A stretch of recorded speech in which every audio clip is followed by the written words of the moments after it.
Question number 61 से 77 तक जो है ना, वो सारा का सारा तेल पाइप और टंकी से, पाइप और टंकी से रिलेटेड है। पाइप में टंकी से कुछ भर रहे हैं, उससे रिलेटेड है।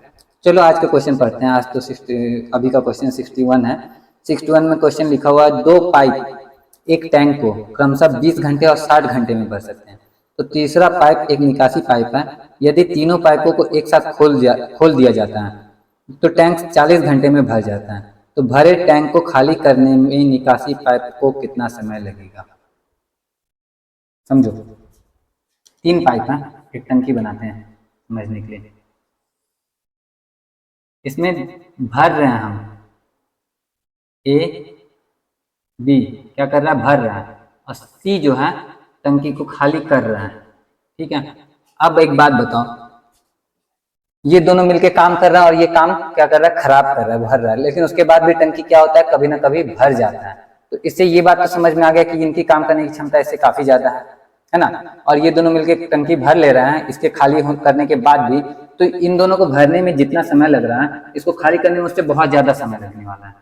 तभी तो ये लोग पूरा भर पा रहे हैं। अगर मान लो कि ये स्पीड में खाली कर रहा होता, बड़ा छेद कर देंगे, स्पीड में खाली करेगा, तो ये टंकी कभी भर ही नहीं पाएगा। अगर इन दोनों से ज्यादा तेजी खाली करेगा तो ये टंकी कभी भर ही नहीं पाएगा। ये इसको आप ऐसे भी समझ सकते हो कि जैसे आप बाल्टी में पानी चला के बैठे हुए हो, उसके बाद नहा रहे हो, तो अगर आपकी नहाने की स्पीड जो है पानी गिरने की स्पीड से ज्यादा होगी तो आपका बाल्टी कभी नहीं भरेगा। और अगर आपकी नहाने की स्पीड जो होगी वो कम हो जाएगी तो आपका बाल्टी भर जाएगा एक टाइम पे। तो कभी कभी क्या होता है कि पानी बाल्टी खाली हो जाती है तो हम लोग नहाने की स्पीड को कम कर लेते हैं, साबुन वाबुन लगाने लग जाते हैं, शैम्पू लगाने लग जाते हैं, ताकि क्या हो, बाल्टी भरे। तो ये तो समझ में आ गया कि इसका जो समय होगा वो ए और बी के समय से काफी ज्यादा होगा। अब कितना ज्यादा होगा वो हमें कैलकुलेट करना है। तो देखो कैसे कैलकुलेट करते हैं। क्वेश्चन नंबर 61, एक पाइप एक टैंक को 20 घंटे और 60, दो पाइप, एक 20 घंटा समय ले रहा और एक 60 घंटा समय ले रहा। ए जो है 20 घंटे में भर सकता है और बी जो है वो 60 घंटे में भर सकता है। तो हम ये कैलकुलेट कर लेते हैं कि दोनों मिलके कितने समय में भर सकते हैं। तो ये कैलकुलेट करने के लिए कि दोनों मिलके कितने समय में भर सकते हैं, तो देखो ए 20 घंटे में एक टंकी भर रहा है, तो ए 1 घंटे में कितना भरेगा, तो 1/20 भाग भरेगा, कोई दिक्कत वाली बात नहीं। बी 1 घंटे में कितना भरेगा, तो बी 1 घंटे में 1/60 भाग भरेगा। तो ए और बी दोनों मिलकर 1 घंटे में कितना भरेंगे, तो ए 1 घंटे में कितना भरा, बी 1 घंटे में कितना भरा, तो ए प्लस बी दोनों मिलकर 1 घंटे में कितना भरेंगे, तो इतना और इतना दोनों मिलकर भरेंगे, तो 1/20 प्लस 1/60, दोनों का एलसीएम तो 60 ही हो जाएगा, कोई दिक्कत वाली बात नहीं है। आगे देखो 3 + 1, क्योंकि 20 × 60 होता है, तो यह आया 4/60। 4/60 को हम कैंसिल आउट करेंगे, काटेंगे तो आएगा 1/15। यानी कि ए और बी, इसको हटाते हैं यहाँ से, ए और बी दोनों मिलकर 1 घंटे में 1/15 भाग भर दे रहा है। यानी कि दोनों मिलके 15 घंटे में टंकी को पूरा भर सकते हैं। लेकिन टंकी भरने में समय कितना लग रहा है, टंकी भरने में लग जा रहा है 40 घंटा। 40 घंटा ही था ना, 40 घंटा लग जा रहा है। 40 घंटा क्यों लग रहा है, क्योंकि सी जो है खाली भी कर रहा है। तो जो काम 15 घंटे में हो सकता था वो 40 घंटे में हो रहा है, तो सी भी तो किसी स्पीड से काम कर रहा होगा। तो सी 1 घंटे में कितना खाली कर रहा है ये पता करते हैं हम लोग। तो चलो लिखते हैं, पता करते हैं, मान लेते हैं, माना सी 1 घंटे में 1/y भाग खाली कर देता है। ठीक। अब देखो ए और बी दोनों मिलकर 1 घंटे में 1/15 भाग भर रहे थे और सी 1 घंटे में 1/y भाग खाली कर रहा है। तो तीनों को एक साथ खोल दिया जाए तो ये 1/15 भरेंगे और 1/y माइनस हो जाएगा। कितने देर में, तीनों को एक साथ खोल दिया है, तो ए प्लस बी प्लस सी तीनों अगर एक साथ चल रहे हैं, 1 घंटा चलेंगे, तो 1 घंटा में 1/15 तो ये भरेगा, लेकिन 1/y ये खाली भी तो कर देगा। तो 1 घंटे में टोटल टंकी कितना भराएगा, तो 1/15 माइनस 1/y। चलो इसको कैलकुलेट करते हैं तो हमें मिलेगा क्या, y minus 15/15y।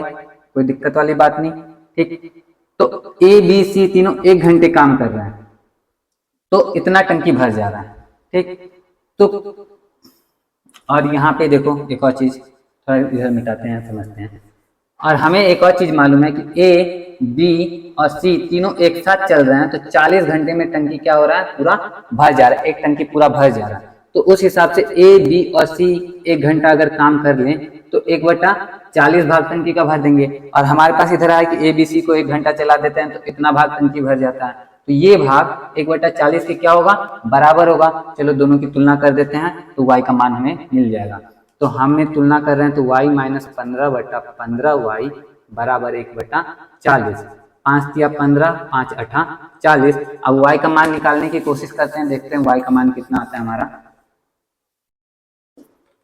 8y minus 15 अठे 120 बराबर 3y। अब 3y उधर आके माइनस हो जाएगा, 120 उधर आके प्लस हो जाएगा, तो 8y माइनस 3y बराबर 120। 5y बराबर 120, तो y बराबर 120/5। 5 से 120 को काटा तो 5 दूनी 10, 5 चौके 20, 24। y बराबर आ गया 24 क्या घंटा। क्यों 24 घंटा आएगा, क्योंकि y हमने क्या माना था कि c माना c 1 घंटे में कितना भाग खाली कर दे रहा है, y भाग खाली कर दे रहा है। तो चूंकि c 1 घंटे में y भाग खाली कर रहा है, यानी कि c y घंटे में 1 भाग पूरा टंकी खाली कर देगा। तो प्रश्न हमसे क्या पूछा गया था, उस पर आ जाते हैं। प्रश्न हमसे पूछा गया था लास्ट में कि भरे हुए टैंक को खाली करने में निकासी पाइप को कितना समय लगेगा। तो हमें मालूम है कि y घंटे में वो एक भाग पूरा खाली कर देता है टंकी का। y हमारा 24 आया है, तो 24 घंटा हमारा राइट आंसर होगा। और 24 घंटा कौन से ऑप्शन में, तो ऑप्शन ए में ही है, तो ऑप्शन ए हमारा करेक्ट आंसर हो जाएगा। तो इस तरह से हम इस क्वेश्चन को सॉल्व कर लेते हैं। अब मैंने इतना ज्यादा डिटेल में किया, आप डायरेक्ट भी कर सकते हो सिंपली।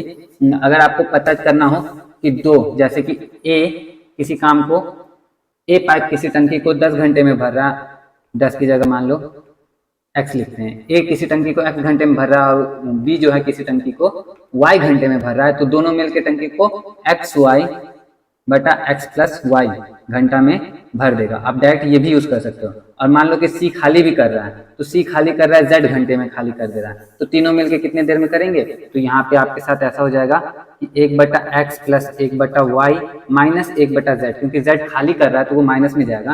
तो इसका एलसीएम तो आपको मिलेगा xyz बटा में आप जब करोगे तो आपको मिलेगा yz + xz माइनस xy।